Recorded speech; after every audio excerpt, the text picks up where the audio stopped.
Hi అండి, welcome back to my channel. లేడీకి లేచిందే పరువు అనే సామెత ఉంటుంది. ఎప్పుడైనా చదివారా? ఆల్రెడీ తెలిసే ఉంటుంది కండి. నేను ఎందుకు అంటున్నానంటే, దసరా నవరాత్రుల్లో చిన్నపిల్లల్ని వేసుకొని తీసుకొని మనమైతే దసరా నవరాత్రుల్లో అమ్మవారి దర్శనం అయితే చేసుకోలేము. చూసారు కదా రష్ ఎంతమంది ఉన్నారు. అయినా మా వారు వినకుండా 3 o'clock లేపేసి రెడీ అవ్వండి అని బయలుదేరిపించి అయితే తీసుకెళ్ళారు. చుట్టూ తిరిగి వచ్చేసరికి మాకైతే ప్రకాశం బ్యారేజ్ నుంచి చుట్టూ తిరిగి వచ్చేసరికి మాకు 6 o'clock అయితే అయిపోయింది ఇక్కడికి రావడానికి. సరేలే ఇంకా ఎలాగో వచ్చాం కదా, అమ్మవారిని దర్శించుకొని అయితే వెళ్దామైతే అనుకున్నాము. కానీ 2 kilometers నడిచిన తర్వాత మా పాప అయితే ఇంకా నా వల్ల కాదు, నేను లోపలికి కూడా నడవలేను, ఇంకా నుంచోలేను అని చెప్పింది.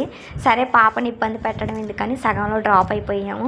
అయినా ఆ పిల్ల గురించి నాకు ముందే తెలుసు. చిన్నపిల్లలకు వాళ్ళు యాటిట్యూడ్ ఎలా ఉంటుందో పెద్దవాళ్ళకి ఆల్రెడీ తెలిసిపోతుంది కదా. నేను ఇంటి దగ్గరే అడిగాను, ఈసారి ఎప్పుడైనా వెళ్దాం వీళ్ళకి ఎప్పుడైనా అంటే, లేదు డాడీ వెళ్దామన్నారు.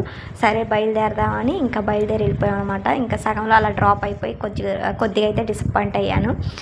ఇంకా పాప నుంచోలేనప్పుడు తనని ఎత్తుకోలేము, తను నుంచోలేదు, ఎందుకంటే అంత రష్ ఉందన్నమాట. ఈ దసరా నవరాత్రుల్లో వెళ్ళిన వాళ్ళు నాకైతే కింద కామెంట్ అయితే చేయండి, మీరు ఎలా దర్శనం చేసుకున్నారో. మాకైతే దర్శనం కాలేదు. ఈసారి ఎప్పుడైనా వెళ్ళొచ్చులని మేము డ్రాప్ అయిపోయాము. కానీ మేము వెళ్ళేటప్పుడు లైటింగ్స్ అయితే చాలా బాగున్నాయండి. మీకు ఆల్రెడీ ఈ వీడియో పెట్టాలని ఎప్పటి నుంచి అనుకుంటున్నాను, ఫస్ట్ డే నుంచి కూడా నవరాత్రిలో. కానీ నాకు అమ్మవారు ఈరోజైతే అనుగ్రహించారనమాట.